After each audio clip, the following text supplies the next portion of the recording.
నమస్తే welcome to prime time debate. Liquor scam లో ఆరోపణలు ఎదుర్కొని జైలుకి వెళ్ళినటువంటి వైసీపీ ఎంపీ మిథున్ రెడ్డి బెయిల్ పై విడుదలై బయటకు వచ్చారు. ఈ బెయిల్ పైన ప్రజల్లో చాలా ఊహాగానాలు అనుమానాలు ఉన్నాయి. అయితే దీనికి వైసీపీ ఏమో మిథున్ రెడ్డికి క్లీన్ చిట్ ఇచ్చింది కోర్టు అని చెప్పి ప్రచారం చేసుకుంటుంది. ఇప్పటి వరకు జరిగిన ప్రచారం ఇదైతే తాజాగా అసలు సూపర్ 6 హామీలను అమలు చేయకుండా దాన్ని పక్కదో పట్టించేందుకే మిథున్ రెడ్డిని అరెస్ట్ చేశారు.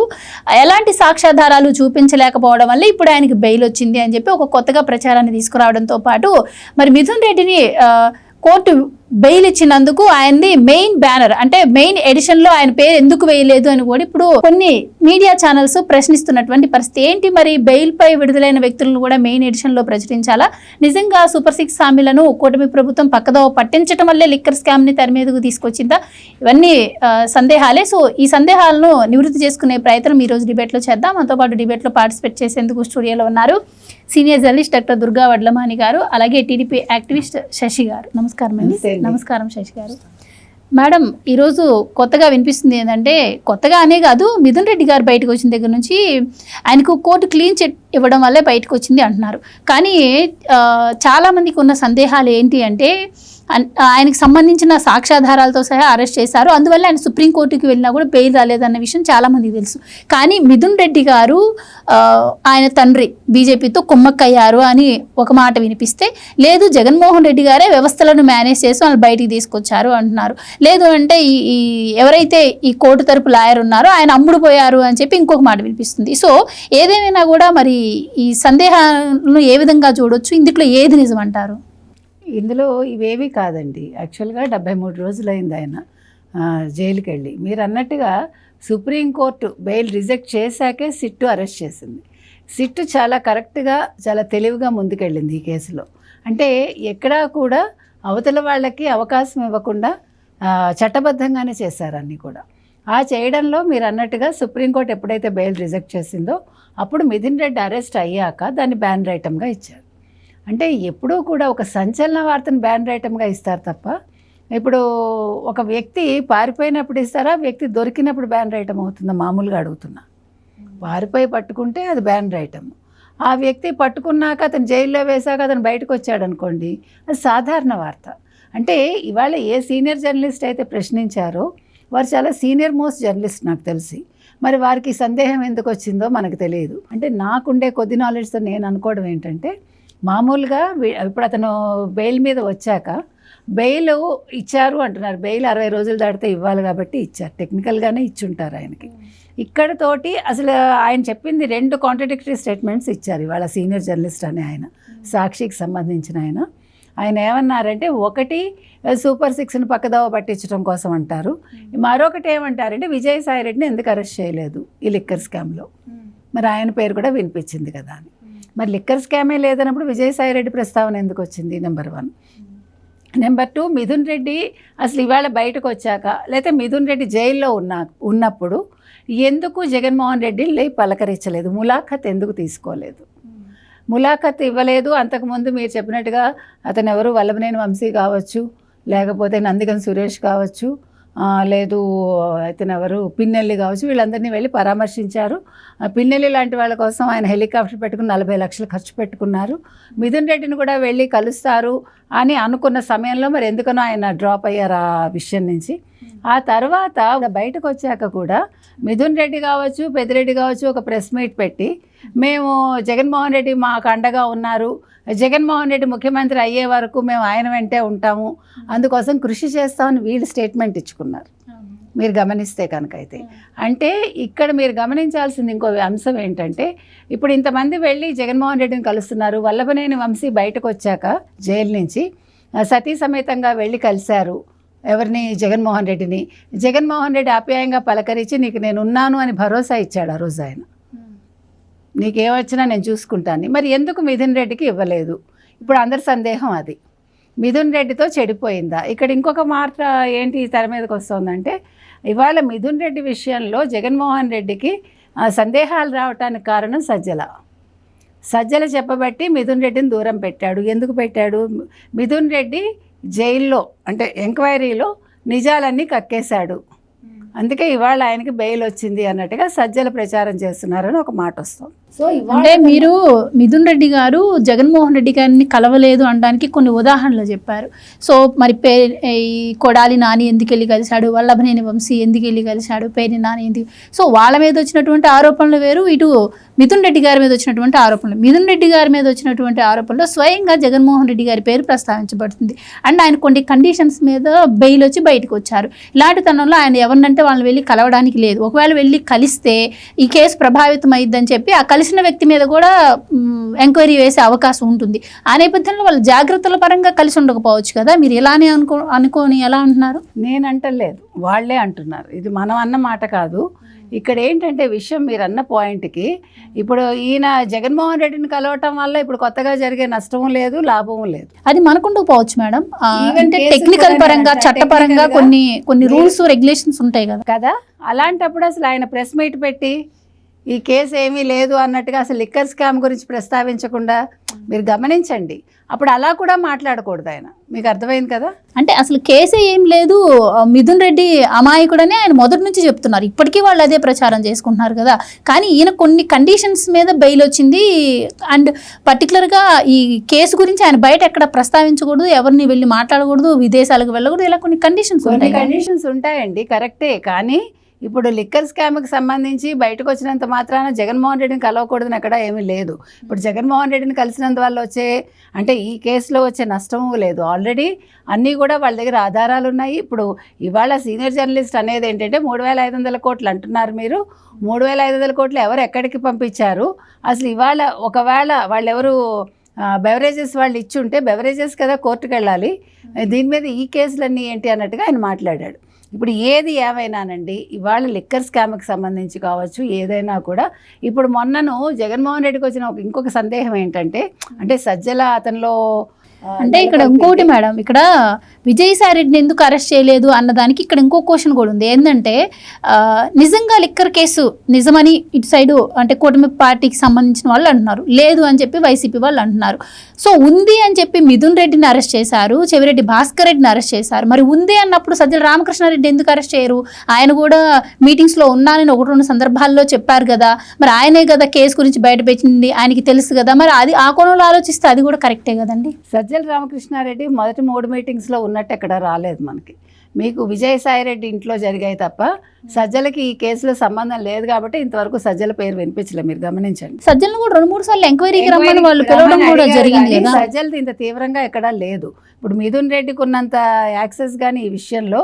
అసలు ఇంకొక విషయం ఏంటంటే, మీకు మొదటి నుంచి కూడా ఇప్పుడు ఏమంటారు, పార్లమెంటు వ్యవహారాల అధ్యక్షుడిగా మిథున్ రెడ్డిని పెట్టడంలో కావచ్చు, లేదంటే మొత్తం జగన్మోహన్ రెడ్డికి సంబంధించి ఆర్థిక లావాదేవీలు చూసిన మొదటి నుంచి మిథున్ రెడ్డి.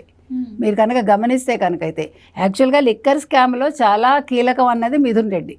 మీరు కాబట్టి గమనించుకోండి. రాజ్ కసిరెడ్డిని అనుకున్నాం కానీ రాజ్ కసిరెడ్డి ఎంత ముఖ్యమో మిథున్ రెడ్డి అంతకంటే ముఖ్యం. మరి అలాంటప్పుడు రాజ్ కసిరెడ్డి ముందు నుంచి బెయిల్ అప్లై చేస్తుంటే ఆయనకి రాకుండా మిథున్ రెడ్డి గారికి బెయిల్ ఎలా వచ్చిందంటే? అదే చెప్తున్నాను, మీకు టెక్నికల్గా ఇచ్చి ఉంటారు. దీని మీద ఏదో వదిలేసినట్టు కాదు, ఈ కేసు ఇక్కడితో క్లోజ్ అయినట్టు కాదు. అదే మీకు చెప్తున్నా.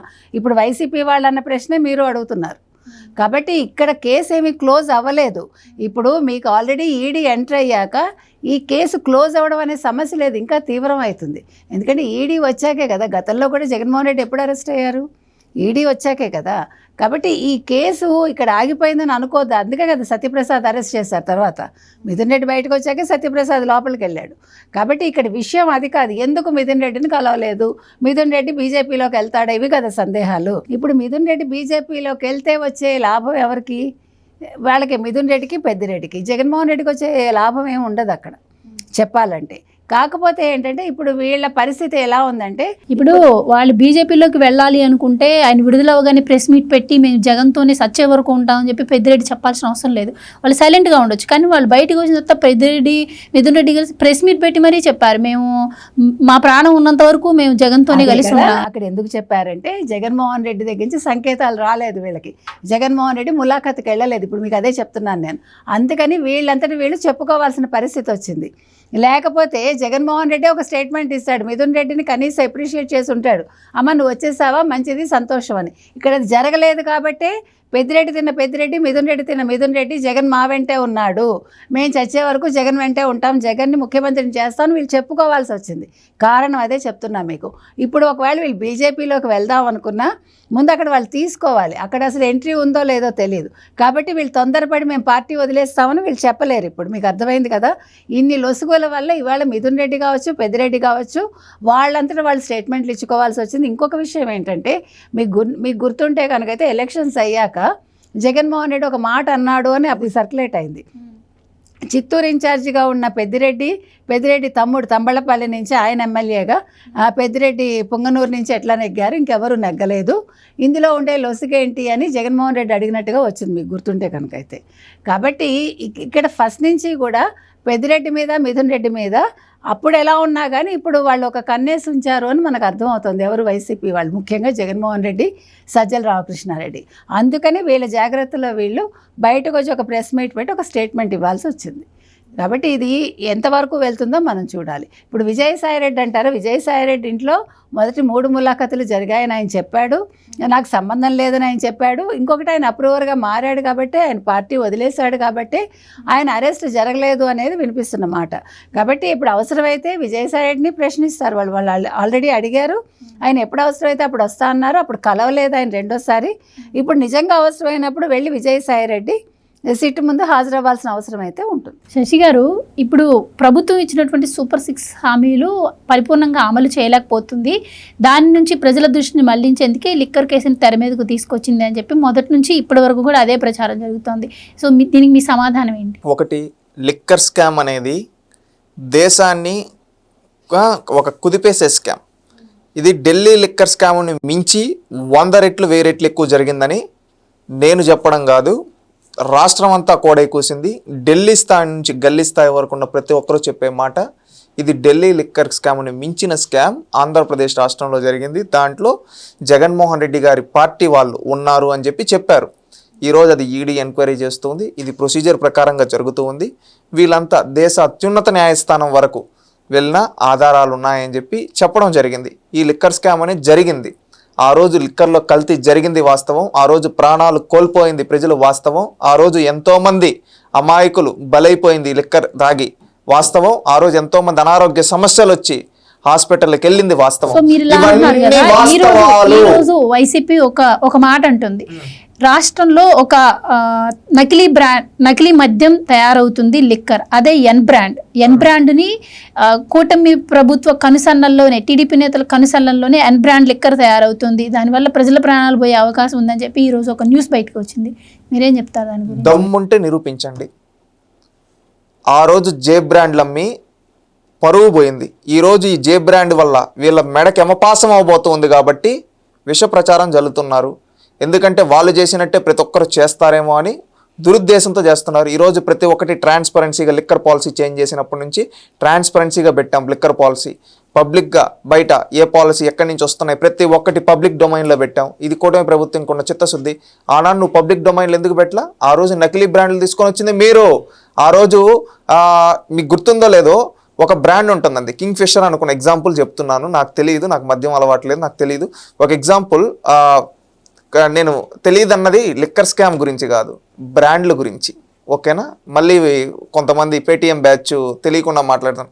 కొన్ని బ్రాండ్ల నేమ్ ఉంటే ఆ బ్రాండ్లో ఇప్పుడు ఎగ్జాంపుల్ కింగ్ ఫిషర్ అని ఉంది అనుకోండి, కింగ్ ఉంటుంది, ఫిషర్ ఉంటుంది, ఈ ఉంటుంది కదా, నార్మల్గా ఒక ఈ ఉండాలి కదా, డబుల్ ఈ పెట్టేసి సేమ్ అదే లోగోతో అతికిచ్చి మద్యం షాప్లో అమ్ముతారు. నార్మల్ కింగ్ ఫిషరు ఎంతో ఎగ్జాంపుల్ 100 రూపాయలు ఉంది అనుకోండి, దాన్ని 150 రూపాయలు చేసి అమ్ముతారు. ఆ 50 రూపాయలు అకౌంట్లో, అది హ్యాండ్ క్యాష్ కదా, 100 వచ్చి అక్కడ చూపిస్తారు, 50 రూపాయలు వీళ్ళు జోబీలోకి వెళ్తుంది. ఈ విధంగా డబ్బులు కట్ల మారింది వాస్తవం. ఆ రోజు వెంకటేష్ నాయుడు కట్టలతో దొరికింది చూసాం. ఇవన్నీ కళ్ళ ముందు కనబడుతూ ఉన్నాయి, ఇవన్నీ ఆధారాలు ఉన్నాయి. ఇవన్నీ ఆధారాలు ఉన్నాయి కాబట్టి దేశం అంతా చూసింది ఈ లిక్కర్ స్కామ్ని. రేపు దాంట్లో పెద్ద పెద్ద తలకాయలు కూడా వెళ్తారు. రేపు భవిష్యత్తులో ఈ లిక్కర్ స్కామ్లో చేసిన పాపం, ఈరోజు చేసిన పాపానికి ఖచ్చితంగా అనుభవిస్తారు. ఎందుకంటే ఎంతోమంది ఆడవాళ్ళ మాంగళ్యాలు తెగిపోవడానికి కారణమయ్యారు. ఎంతోమంది అనారోగ్య సమస్యలు వచ్చి బెడ్ మంచాన పడడానికి కారణమయ్యారు వీళ్ళు. ఎట్ట వదులుతుంది? కాలం అనేది వదలదు, గుర్తుపెట్టుకోండి. ఇది లిక్కర్ స్కామ్ని డైవర్షన్ చేయాల్సిన అవసరం ఎవ్వరికీ లేదు, గుర్తుపెట్టుకోండి. ఇదేదో సూపర్ 6ని కవర్ చేయడం కోసం తీసుకొని రాలేదు, గుర్తుపెట్టుకోండి. సూపర్ 6 సూపర్ హిట్ అయింది. ఇది నేను చెప్పడం కదా, రాష్ట్రంలో ఉండే ప్రజలు చెప్తున్నారు. సూపర్ 6 సూపర్ హిట్ అంటున్నారు. ఎందుకంటే ఈరోజు ప్రతి ఒక్క పథకం చెప్పిన విధంగా కేవలం 15 నెలల్లోనే ప్రతి ఒక్క పథకం ఇవ్వడం జరిగింది. ఈరోజు కమిట్మెంట్గా ఈరోజు ఇవ్వడం వల్ల ప్రజలు ఆనందంగా సూపర్ 6 సూపర్ హిట్ అని ప్రతి ఊర్లో అంటున్నారు. ఈరోజు ఆఖరికి జగన్మోహన్ రెడ్డి గారి సొంత నియోజకవర్గంలో కూడా పులివెందల్లో కూడా సూపర్ 6 సూపర్ హిట్ అంటున్నారు. రీసెంట్గా జరిగిన జెడ్పీటీసీ ఎలక్షన్స్లో అక్కడ ప్రజలు గెలిపించారు. ఆ మ్యాండేట్ దేనికి? ఈ కూటమి ప్రభుత్వం పాలన బాగుంది అని చెప్పి అక్కడ ప్రజలు మ్యాండేట్ ఇచ్చారు. ఇప్పుడు ఈ సూపర్ 6 హామీలు ఇచ్చింది, హామీల్లో కొన్ని నెరవేర్చింది. కానీ అది ఎప్పుడు కూటమి ప్రభుత్వం అధికారంలోకి వచ్చిన సంవత్సరంన్నర తర్వాత ఇప్పటికీ కొన్ని మిగిలిపోయిన హామీలు ఉన్నాయి. మరి అవి ఎప్పటికి నెరవేరుస్తారని చెప్పి మీరు సంవత్సరం ఉన్నారా అని అంటున్నారు కదండి. ఒకటి, ఒక పథకం పాలసీ మేకింగ్ చేయడానికి కావచ్చు, ఆ తర్వాత దాంట్లో విధి విధానాలు పెట్టి దాంట్లో లబ్ధిదారులు ఎవరు అనేది ఇవన్నీ ఒక ప్రొసీజర్ ప్రకారం జరగాలి. ఆ ప్రొసీజర్ ప్రకారం చేసుకుంటూ ఒక్కొక్కటిగా నెరవేర్చుకుంటూ వెళ్తూ ఉన్నారు. అవన్నీ ఫుల్ఫిల్ చేశారు. సో మోస్ట్లీ ప్రజలు అంటున్నారు సూపర్ 6 సూపర్ హిట్ అని. ఈరోజు కూటమి ప్రభుత్వం అనడం కాదు, ప్రజలు అంటున్నారు, గుర్తుపెట్టుకోండి. ఈరోజు మీరు ఏది నెరవేర్చలేదంటారు? గతంలో అమ్మ ఒడి అని చెప్పాడు జగన్మోహన్ రెడ్డి, నవరత్నాలు అన్నాడు. ఆ నవరత్నాలని మోసాలు చేసింది, మోసం చేసింది జగన్మోహన్ రెడ్డి. ఈరోజు కూడా ఆ రోజు నవరత్నాల్ని మోసాలు చేసిన జగన్మోహన్ రెడ్డి గారు ఈరోజు సూపర్ 6 గురించి అదేదో మోసం గీసం అని చెప్పి మాట్లాడుతున్నారు. ఒకటి గుర్తుపెట్టుకోండి, మోసాలు చేయడం వైసీపీకి అలవాటు. నాడు సిపిఎస్ అన్నా వారం రోజులన్నా వదిలేండి అన్నా అని చెప్పి సిపిఎస్ రద్దు చేయకుండా మోసం చేసింది ఎవరు? జగన్మోహన్ రెడ్డి. ఇంట్లో ఎంతమంది పిల్లలుంటే అంతమందికి ఇస్తారని మన భారతీరెడ్డి గారు చెబితే ఒకరికే ఇచ్చింది ఆనాడు మోసం చేసే జగన్మోహన్ రెడ్డి గారి ప్రభుత్వం. అన్నదాత సుఖీభవ కేంద్రంతో వెళ్తూ ఎవరితో సంబంధం లేదు, మాకు ఇచ్చేస్తా 15,000 అని 7,000 ఇచ్చింది. 7,000 ఇచ్చి ప్రజల్ని మోసం చేసింది జగన్మోహన్ రెడ్డి. అదేవిధంగా ప్రతి మండలానికి ఒక కోల్డ్ స్టోరేజ్ యూనిట్ ఇచ్చేస్తా, రైతులకు బోర్లే ఇచ్చేస్తా ఉచితంగా అని చెప్పి మోసం చేసింది జగన్మోహన్ రెడ్డి. ఈ విధంగా రాష్ట్రాన్ని మోసం చేసింది, రాష్ట్ర ప్రజలను మోసం చేశాడు. కాబట్టి ప్రజలు ఎక్కడ కూర్చోబెట్టారో మీరు చూశారు ప్రజాస్వామ్యంలో. ఈరోజు సూపర్ 6 సూపర్ హిట్ అని నేను చెప్పడం కాదు, ప్రజలు అంటున్నారు. ఎందుకంటే గతంలో జగన్మోహన్ రెడ్డి అమ్మ ఒడి అని అది అర్ధ ఒడి చేస్తే ఈరోజు చంద్రబాబు నాయుడు గారు వచ్చి ఇంట్లో 2 కాదు 3 కాదు ఇంట్లో 6 మంది పిల్లలు ఉన్నా కానీ తల్లికి వందనం 15,000 లెక్కన ఇస్తూ ఉన్నాడు. అద్భుతంగా ఇస్తున్నాడు. ఇది కదా మాట నిలబెట్టుకోవడం అంటే అని గుర్తు చేసుకుంటున్నారు. ఆ రోజు పెన్షన్ పెంచడానికి 5 ఏళ్ళు తీసుకున్నాడు, కేవలం 1,000 రూపాయలు. వికలాంగులకైతే 1 రూపాయి కూడా పెంచలా. కానీ ఈరోజు చంద్రబాబు నాయుడు వికలాంగులకు 6,000 ఇస్తున్నాడే. అదేవిధంగా 15,000 వరకు పెన్షన్లు ఇస్తూ ఉన్నారే. ఇప్పుడు గతంలో 200 వచ్చేది పెన్షన్ మనకు 2014లో, దాన్ని 200ని 1000 చేసింది ఎవరు? చంద్రబాబు నాయుడు కదా. ఆ తర్వాత ఆ 1000ని 2,000 చేసింది చంద్రబాబు నాయుడు కదా. 5 ఏళ్ళు జగన్మోహన్ రెడ్డి 1,000 రూపాయలు చేశాడు. అంటే ఇక్కడ సంక్షేమాన్ని ఎవరు ఎక్కువ ఇచ్చింది మీరు చెప్పండి? చంద్రబాబు నాయుడే కదా. గతంలో మత్స్యకారు సేవలో ఎంత ఇచ్చేవాళ్ళు, ఇప్పుడు చంద్రబాబు నాయుడు ఎంత ఇస్తున్నాడు? నాటి ఆటో వాళ్ళకి ఎంత ఇచ్చేవాళ్ళు, ఈరోజు చంద్రబాబు నాయుడు గారు ఎంత ఇస్తున్నారు? ఈ విధంగా చూస్తే ప్రతి పథకాన్ని ప్రజలకు రెట్టింపు సంక్షేమం ఇస్తున్నారు. నాడు చెప్పాడు, ఎన్ని కష్టాలు వచ్చినా ఆ కష్టాలన్నీ నా వరకే, ప్రజలు ఆనందంగా ఉండే విధంగా చూస్తా, ఎన్ని కష్టాలు వచ్చినా వాటన్నిటినీ అధిగమించుకుంటూ వెళ్ళి సంక్షేమాన్ని ఇస్తా, రాష్ట్రాన్ని గాడిలో పెడతా, అభివృద్ధి చేస్తా, ప్రతి సంక్షేమ ఫలాలు ప్రతి ఇంటికి చేర్చే బాధ్యత నాది అని చెప్పాడు. ఆ మాటకు కట్టుబడి ఈరోజు సూపర్ 6 సూపర్ హిట్ చేశాం. సూపర్ 6 పై వైసీపీ చేస్తున్నటువంటి ఆరోపణలు కాసేపు తీసి పక్కన పెడదామండి. సో మీరు అనుకుంటున్నారా సూపర్ 6లో అన్ని హామీలు నెరవేర్చారని? తప్పకుండా. మీరు అంటున్నారు సూపర్ 6 మీరు అడుగుతారు, నిరుద్యోగ భృతి గురించి అడుగుతారు. అలాగే ప్రతి మహిళకు 1,500 రూపాయలు ఇస్తున్నాం. కానీ ఎందుకు మరి నిరుద్యోగ భృతి బడ్జెట్లోనే అసలు కేటాయించలేదు కదా. మరి నిరుద్యోగ భృతి అమలు చేయాలన్నప్పుడు బడ్జెట్లో ఎందుకు నిధులు కేటాయించలేకపోయారు? నిరుద్యోగ భృతి అనేది ఎవరికి ఇస్తారు మీరు చెప్పండి? మీరు చెప్పండి, నిరుద్యోగ భృతి ఎవరికి ఇస్తారు? ఉద్యోగం లేని వాళ్ళకు. ఉద్యోగం లేని వాళ్ళకి. ఉద్యోగాలు ఎన్ని టైప్స్ ఉన్నాయి అది చెప్పండి.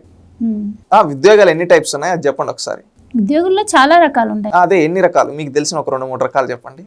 అంటే మీరు అంటున్నారు ఇప్పుడు డిఎస్సి నోటిఫికేషన్ వచ్చింది, దానివల్ల కొంతమందికి ఉద్యోగాలు వచ్చి ఉండొచ్చు, రేపు ఐటీ రాబోతుంది, కాదనలేని విషయం. కానీ అదంతా గ్రౌండ్ అవ్వడానికి మినిమం 1-2 ఇయర్స్ పడుతుంది కదా. అప్పటి వరకు మరి అందరు నిరుద్యోగుల పరిస్థితి ఏంటి?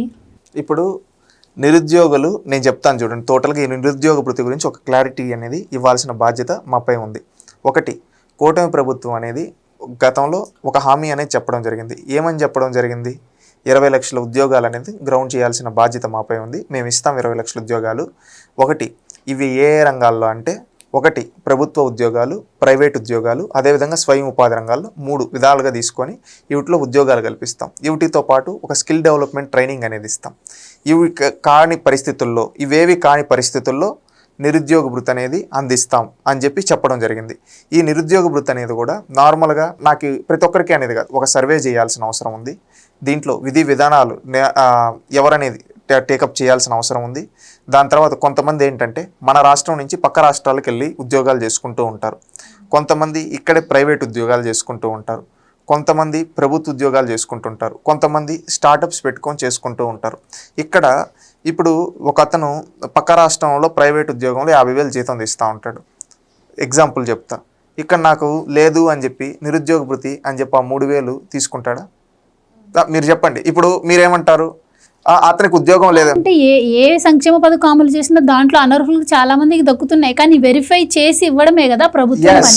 అందుకని వెరిఫై చేసి ప్రొసీజర్ ప్రకారంగా ఇస్తారు నిరుద్యోగ భృతి. నిరుద్యోగ భృతి ఇవ్వమని చెప్పటంలా ఒక టైం పడుతుంది. ఒక టైం బాండ్ పెట్టుకొని, ఇది ఇప్పుడు నేను చెప్పాను ఒక విధాలుగా ప్రభుత్వ ప్రైవేట్ స్టార్టప్స్ అని, వీటిల్లో దేంట్లో ఉపాధి పొందని నిజమైన నిరుద్యోగులకి ఖచ్చితంగా నిరుద్యోగ భృతి ఇస్తాం. దానికి కొంచెం సమయం పడుతుంది. ఆ కొంచెం సమయం కూడా ఎందుకంటే ఇది వేరియస్ సర్వేస్ అనేది చేయాల్సిన అవసరం ఉంది. అంటే డేటా తీసుకోవాల్సిన అవసరం ఉంది. ఎందుకంటే దాంట్లో నిజమైన అర్హులు ఎవరు, అనర్హులు ఎవరు అనేది తేల్చాల్సిన అవసరం ఉంది. ఇదంతా మొన్న శాసనసభలో చంద్రబాబు నాయుడు గారు మాట్లాడుతూ ఒక మాట అన్నారు. ప్రజెంటేషన్ చేస్తూ డిఎస్సి ద్వారా ఇన్ని ఉద్యోగాలు ఇచ్చాం, ప్రభుత్వం ద్వారా ఇన్ని ఉద్యోగాలు ఇచ్చామని చెప్పడం జరిగింది. ఇవన్నీ చెబుతూ ఈ 4 లక్షల ఉద్యోగాలు ఏవైతే మేము చెబుతున్నామో ఇది రానున్న రోజుల్లో వాళ్ళు ఎక్కడ పని చేస్తున్నారు, వాళ్ళ పేరు, వాళ్ళ మొబైల్ నెంబర్తో కూడా మేము ఒక పోర్టల్ లాగిస్తాము అని చెప్పారు. అవునా కాదా? ఈ విధంగా మెకానిజం అనేది బిల్డ్ చేసుకున్న తర్వాత ఖచ్చితంగా ఎవరైతే నిరుద్యోగులు ఉన్నారో వాళ్ళందరికీ నిరుద్యోగ భృతి అనేది ఇవ్వడం జరుగుతుంది. ఇటు హామీని నెరవేరుస్తూ, ఇటు ఉద్యోగాల హామీ ఇప్పుడు నెరవేర్చాం. ఆటోమేటిక్గా 20 లక్షల ఉద్యోగాల్లో భాగంగా ఈరోజు ఉద్యోగాలు ఇస్తూ వెళ్తూ ఉన్నాం. ఈ విధంగా ఎవరైతే నిజమైన నిరుద్యోగం ఉన్నారో వాళ్ళకు కూడా నిరుద్యోగ భృతి ఇవ్వడానికి సిద్ధంగా ఉంది ప్రభుత్వం అని తెలియజేస్తుంది. దానికంటూ ఒక టైం బాండ్ పెట్టుకున్నారు. ఇక్కడ ఎవరైతే 4 లక్షల ఉద్యోగాలు అని ఇప్పుడు చెప్తున్నాం, అవందరిది ఒక పోర్టల్లో ఎవరికి వచ్చాయి ఇస్తాం. ఇటు పక్కనే ఎవరైతే నిజమైన నిరుద్యోగులు ఉన్నారో వాళ్ళకి నిరుద్యోగ భృతి కూడా ఇవ్వడానికి సిద్ధంగా ఉంది ప్రభుత్వం అని తెలియజేస్తున్నాం. అంటే ఇది ఒక టైం బాండ్ పెట్టుకొని ఆ టైం బాండ్ ప్రకారం ఇస్తాం. ఖచ్చితంగా ఏ హామీ ఎగ్గొట్టడం ఉండదు. ప్రతి ఒక్కటి ఆడబిడ్డనిది కూడా దాన్ని ఒక P4తో లింక్ చేసి ఇస్తామని ఆల్రెడీ చంద్రబాబు నాయుడు గారు చెప్పడం జరిగింది. దానికి కూడా విధి విధానాలు రూపొందిస్తూ ఉన్నారు. రానున్న రోజుల్లో ఆడబిడ్డనిది కూడా ఇస్తాం. ఖచ్చితంగా సూపర్ 6 సూపర్ హిట్ చేస్తాం. ఇప్పుడు మీరు అన్నట్టు సూపర్ 6 అనేది సూపర్ 6లో సబ్ హామీలు ఇవన్నీ గుర్తుపెట్టుకోండి. ఇప్పుడు యువగలంలో 20 లక్షల ఉద్యోగాలు చెప్పాం. 20 లక్షల ఉద్యోగాలు లేని వాళ్ళకి నిరుద్యోగ భృతి అని చెప్పాం. ఆల్రెడీ ఉద్యోగాలు గ్రౌండ్ అవుతూ ఉన్నాయి. ఇది సూపర్ హిట్ అయ్యింది. అదేవిధంగా మహాశక్తి కింద కొన్ని ఉన్నాయి. ఏంటి? తల్లికి వందనం కావచ్చు, అదేవిధంగా ఆ ఉచిత గ్యాస్ కావచ్చు, ఫ్రీ బస్ కావచ్చు, అదేవిధంగా ఆడబిడ్డనిది. దాంట్లో 3 కంప్లీట్ అయిపోయాయి ఆల్రెడీ. దీంట్లో ఉన్నాయి. అంటే ఇప్పుడు ఒక హామీ తీసుకుంటే 75% ఫుల్ఫిల్ చేసినప్పుడు అది ఖచ్చితంగా సూపర్ హిట్టే కదా. గత ప్రభుత్వం స్ట్రైక్ రేట్తో పోల్చుకుంటే ఈ ప్రభుత్వం కంపారిజన్ అద్భుతంగా చేసింది కదా. ఇప్పుడు మీరు అంటున్నారు నిరుద్యోగ భృతికి కట్టుబడి ఉన్నాం, మేము ఇవ్వమని చెప్పటం లేదే, ఇస్తాం. ఇప్పుడు ఉద్యోగాలు ఇచ్చిన వాళ్ళ డేటాను పోర్టల్లో పెడతాం. ఎవరైతే నిజమైన నిరుద్యోగులు ఉన్నారో వాళ్ళని పెడతాం. ఖచ్చితంగా చేస్తాం. ప్రతి ఒక్క హామీ సూపర్ హిట్ చేస్తాం. ఆల్రెడీ సూపర్ హిట్ అయింది. ఈ ఏవైతే 10%, 5% గ్యాప్స్ ఉన్నాయో ఆ గ్యాప్స్ కూడా ఫుల్ఫిల్ చేస్తాం. ఖచ్చితంగా ఎక్కడ వెనకడిగేసే ప్రసక్తి లేదండి. ఎందుకంటే రాజీ పడే ప్రసక్తి లేదు. మేమేంటి అభివృద్ధి, సంక్షేమం, సంస్కరణలు ఒక విజన్ పెట్టుకొని వెళ్తున్నాం ముందుకి. రానున్న రోజుల్లో ఆంధ్రప్రదేశ్ని నెంబర్ 1గా ఉంచాలని. ఇప్పుడు నిరుద్యోగ భృతి ఒకటే ఇచ్చి నిరుద్యోగులను వదిలేం మేము. గుర్తుపెట్టుకోండి. మీరేదో నిరుద్యోగ భృతి ఇచ్చేసి నిరుద్యోగులను వదిలేస్తారేమో. నిరుద్యోగ భృతి ఇచ్చినా వాళ్ళ మళ్ళీ స్కిల్ డెవలప్మెంట్ ట్రైనింగ్ సెంటర్లో కూర్చొని పెడతాం. వాళ్ళకి ట్రైన్ చేస్తాం. వాళ్ళు దేంట్లో బెస్టో చూస్తాం. దాంట్లో వాళ్ళని ప్లేస్ చేస్తాం. మా టార్గెట్ ఒకటే, మా ప్రభుత్వం టార్గెట్ ఫైనల్గా ఒక్క నిరుద్యోగం ఉండకూడదు ఈ రాష్ట్రంలో. అది మా టార్గెట్. మీరు అంటున్నారు నిరుద్యోగ భృతి అని, నిరుద్యోగనే లేకుండా చేస్తాం. నిరుద్యోగ భృతి ఇచ్చి అదేందో కాదు, నిరుద్యోగనే లేకుండా చేస్తాం రాష్ట్రంలో. మాకు ఆ కమిట్మెంట్ ఉంది. మా నాయకుడికి ఒక కమిట్మెంట్ ఉంది. ఒక లక్ష్యం పెట్టుకున్నాం. ప్రతి ఒక్కరు ఈరోజు ఎవ్వరూ తక్కువ కాదు. ప్రతి ఒక్కరికి తెలివి ఉంది. వాళ్ళు ఒక్కొక్క రంగంలో ఒక్కొక్కరు బెస్ట్గా ఉంటారు. అందుకే మేము చెప్పింది 3 విధాలుగా డివైడ్ చేసామని. ప్రభుత్వ ఉద్యోగాలని ఇంట్రెస్ట్ ఉండి నిజంగా అతను ప్రయత్నిస్తూ ఉంటే ఖచ్చితంగా అతనికి ఎంత కావాలంటే అంతవరకు. ఇప్పుడు స్టడీ సర్కిల్స్ పెట్టాం, BC study circle, SC study circles కొన్ని దగ్గరలో మేజర్ టౌన్స్లో అక్కడికి వెళ్ళి చదువుకోవచ్చు. ప్రభుత్వ ఉద్యోగాలకు ట్రై చేసే వాళ్ళకి మెటీరియల్స్ ఉచితంగా ఇచ్చి, అదేవిధంగా ఏదైనా ఒక స్కిల్డ్ ఒక సెపరేట్గా ఎలక్ట్రానిక్స్ వైపు కానీ, మెకానికల్ వైపు కానీ, ఇంకేదన్నా దాంట్లో కంప్యూటర్ వైపు కానీ ఎవరన్నా ట్రైన్ అవ్వాలనుకుంటే వాళ్ళని ట్రైన్అప్ చేస్తాం, వాళ్ళకి ఉద్యోగాలు ఇస్తాం. లేదు నేను స్వయంగా ఒకరి క్యాడ్ పనిచేయడం కాదు, నేనే ఒక స్టార్ట్అప్ పెట్టుకోవాలంటే దానికి కూడా 1 ఫ్యామిలీ 1 ఎంటర్‌ప్రెన్యూర్ అనే ఒక లక్ష్యం పెట్టుకున్నాం. ఆ లక్ష్యం ప్రకారం చేస్తాం. ఖచ్చితంగా రానున్న రోజుల్లో నిరుద్యోగ అనే వ్యక్తి ఆంధ్రప్రదేశ్ రాష్ట్రంలో ఉండడు. గుర్తుపెట్టుకోండి. మీరు నిరుద్యోగ భృతి అంటున్నారు, ఖచ్చితంగా హామీకి కట్టుబడి ఉన్నాం. మాది ఏంటంటే ఈ నిరుద్యోగ భృతి అనేది ఒక్కరికి కూడా ఇవ్వకుండా ఉండే విధంగా మన యువతను తయారు చేయాలనేది మా ప్రభుత్వం లక్ష్యం. గుర్తుపెట్టుకోండి. ఈ వైసీపీ వాళ్ళు దానికి కూడా అంటారు నిరుద్యోగ భృతి లేదు, అసలు నిరుద్యోగులే లేకుండా చేస్తామని చెప్తున్నాం మేము. మా లక్ష్యం ఇది, గుర్తుపెట్టుకోండి. కట్టుబడి ఉంటాం. రైట్ మేడం, ఇప్పుడు రేపో మాపో లిక్కర్ స్కామ్లో జగన్మోహన్ రెడ్డి గారిని అరెస్ట్ చేయబోతున్నారు అని చెప్పి నిన్న మొన్నటి వరకు మనం చూసాం వార్తలు. అలాంటి టైంలో ఈడీ కూడా ఎంటర్ అయింది. ఇంకా యాక్టివ్గా దీనిపైన ఎంక్వైరీ జరుగుతోంది. సో ఇంకా ముందుగానే మనం అనుకున్న టైం కంటే ముందుగానే జగన్మోహన్ రెడ్డి గారు అరెస్ట్ అవుతారేమో అనుకుంటే, ఇప్పుడు ఈడీ ఎంటర్ అయ్యాక కూడా మిథున్ రెడ్డి గారు లాంటి వాళ్ళకి బెయిల్స్ వస్తున్నాయి. అసలు ఏంటి మరి, ఈడీ యాక్టివ్గా లేదనుకోవాలా? మరి ఈ బెయిల్స్ వీళ్ళందరికీ ఇలా బెయిల్స్ రావడం వల్ల ధనంజయ రెడ్డి, కృష్ణమోహన్, గోవిందప్ప బాలాజీ వీళ్ళకి కూడా బెయిల్స్ వచ్చాయి కదా. సో వీళ్ళ బెయిల్ ఎఫెక్ట్ కేసుపై ఏమైనా ప్రభావం చూపించే అవకాశం ఉంటుందంటారా? దీనివల్ల మరి కేసు నీరుగారిపోయే ఛాన్స్ ఏమైనా ఉంటుందా? తప్పకుండా ఉండదు. ఎందుకంటే ఆల్రెడీ వాళ్ళని విచారణ చేశాక వాళ్ళు సహకరించలేదు కొంతమంది అనేది బయటకు వచ్చింది. మనకి నిజంగా సహకరించారో లేదో వాళ్ళు చెప్పరు కదా. లోపల ఏం జరిగిందో మనకి బయటకు తెలియదు కాబట్టి వాళ్ళకి రావాల్సిన కావాల్సిన ఇన్ఫర్మేషను ఈ నలుగురు ఇచ్చే ఉంటారు. అయితే టెక్నికల్గా వాళ్ళకి ఇవ్వాలి కాబట్టి బెయిల్ ఇచ్చారు, అంతే తప్ప దీనివల్ల కేసు నీరు గారిపోతుందా అనేదానికి అసలు అవకాశం లేదు. ఇంకొకటి మీరేమన్నారు, జగన్మోహన్ రెడ్డి గారిని అరెస్ట్ చేస్తా అన్నారు కదా, ఎందుకు చేయలేదు, ఎందుకు చెయ్యరు? ఇప్పుడు పక్క ఆయన యూరప్ టూర్ కూడా వెళ్తున్నారు కదా, ఇన్ని సందేహాలు ఉండొచ్చు ప్రజల్లో. ఇప్పుడు ఆయన అరెస్ట్ చేయడం అనేది చెయ్యాలంటే మనం గతంలో చెప్పుకున్నట్టుగా ఈ కూటమి ప్రభుత్వం వచ్చిన మర్నాడే చేయొచ్చు. అది కాదు కదా. ఇప్పుడు అరెస్ట్ చేశాక ఆయన బెయిల్ మీద వచ్చేసి మళ్ళీ ఆయన ఆడడానికి కుదరదు. అట్లా కాదు, అలా అవకాశం ఇవ్వకూడదు కదా. ఇప్పుడు ఒక వ్యక్తి జైలుకి వెళ్ళాక ఆ కేసు నిరూపించబడి ఆయన ఎప్పటికీ కూడా జైల్లో ఉండాలంటే ఆ కేసుకి ఆ తప్పుకి తగ్గట్టుగా ఆయన శిక్ష అనుభవించాలి. అందుకని ఆలస్యం అయినప్పటికీ ఎప్పుడు జరగాలో అప్పుడు ఖచ్చితంగా అరెస్ట్ అనేది జరుగుతుంది. ప్రజలు కూడా అదే ఎదురు చూస్తున్నారు చెప్పాలంటే. అయితే ప్రజలకు కూడా ఇప్పుడు అర్థమైంది, మీరు చెప్పినట్టుగా మధ్యలో మనం కూడా ఏంటిది ఇంకా అరెస్ట్ అవ్వట్లేదు, ప్రజలు ఇలా అడుగుతున్నారని మనం అనుకున్నాం. కానీ ఇప్పుడు ప్రజలకు కూడా అర్థమైంది ఇది వెంటనే అవ్వదు, ఇట్ విల్ టేక్ టైం. ఎందుకంటే ఇంకా చాలామంది మధ్యలో లింకులు ఉన్నారు. అంటే ఎవరెవరు మనం ఆశ్చర్యపోయే రకంగా ఎన్ని కొత్త పేర్లు వచ్చాయి.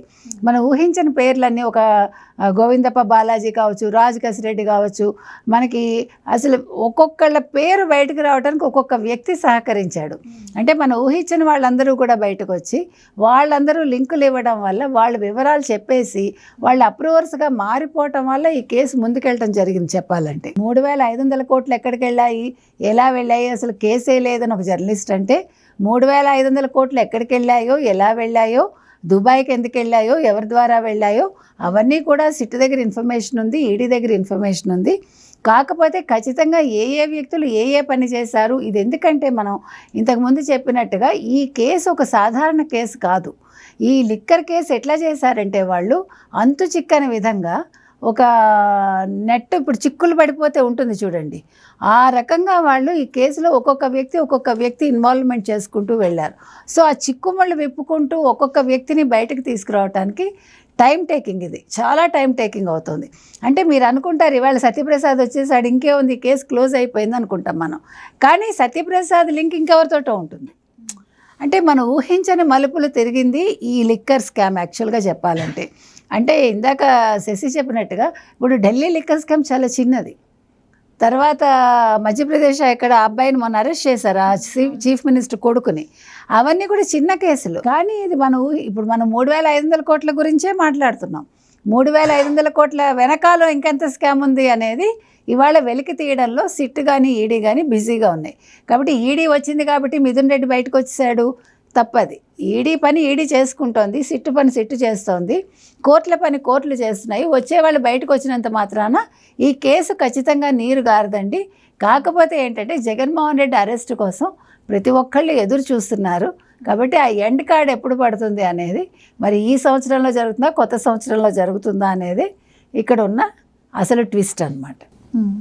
అయితే ఇప్పుడు మేడం అన్నట్టు మీరు దీనికి సమాధానం చెప్పాల్సిన అవసరం కూడా ఉందండి. ఎందుకంటే ప్రధానంగా ఆరోపణలు కూటమి పార్టీలు చేస్తూ ఉన్నాయి, జగన్మోహన్ రెడ్డి గారు అంతిమ లబ్ధిదారు అని చెప్పి. మరి ఎందుకు ఇంతటి ఫ్రీ హ్యాండ్ ఇస్తున్నారు ఆయన? ఇప్పుడు విదేశాలకు వెళ్ళేంత ఫ్రీ హ్యాండ్ ఇస్తున్నారు. అసలు ఎవరైతే ఆరోపణలు ఎదుర్కొంటున్నారో జైలుకి వెళ్ళారో వాళ్ళందరికీ బెయిల్స్ వస్తూ ఉన్నాయి. ఏంటి మరి ఈ కేసు నిజంగానే వాళ్ళపైన ఫాల్స్ ఎలిగేషన్స్ చేస్తున్నారా? నిజంగానే ఈ కేసు లేదంటారా? ఇప్పుడు వాళ్ళు మాట్లాడుతున్న మాటలకు బలం చేకూరుతుంది కదా ప్రస్తుత పరిస్థితుల వల్ల. ఒకటండి, మీరు అంటున్నారు ఫాల్స్ అలిగేషన్స్ అని. ఫాల్స్ అలిగేషన్స్ ఎందుకు అవుతాయి? విత్ ఆధారాలతో పట్టుకో. బెయిల్ అనేది టెక్నికల్గా ప్రతి ఒక్కరికి ఒక 60 రోజులు, 70 రోజులకు, 80 రోజులకు నార్మల్గా టెక్నికల్గా వాళ్ళు బెయిల్ వస్తూ ఉంటుంది.